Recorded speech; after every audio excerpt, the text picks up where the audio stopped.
Here we are at Heartland Forest Learning Center in Niagara Falls, Ontario, Canada.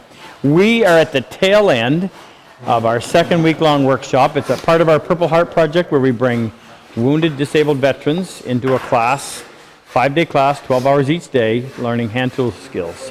We always have 6 civilians as well. They come, they pay their way, and that enables us to be able to have the facility and run the program and bring the vets in as our guests. We're on a talent search. We're looking for skills that have been acquired in the last 4 days.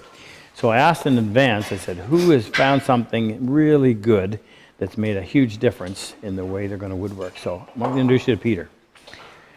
Peter from New Brunswick, which happens to be where I'm from, has a pile of nice walnut shavings on his bench. Now that might not excite you if you're a skilled woodworker, but if you've never experienced hand tools, something like this can really turn your crank. So I'm going to let Peter tell you what he's discovered and then have him tell you how to find out the same thing for yourself. No, thanks, Rob. Well, prior to this workshop, I wouldn't have been able to take a plane, set it up, sharpen it, and get a result of a chip that's, a thousandth of an inch thick.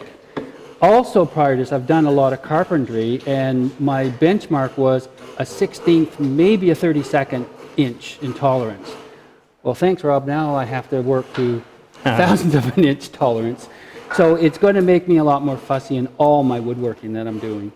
So thanks for that. You're welcome. How about the tools? Good tools make the difference? Tool is just unbelievable to use. It's got a nice weight. It cuts beautifully.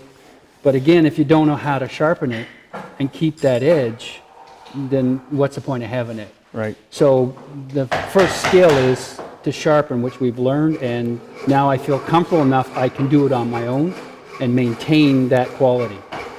Now, do you owe all this to your friend Dwayne? No, I have to learn more skills so I can pass them on. Okay. Yeah. Glad you've been here. Thanks, Rob. Thanks, Peter.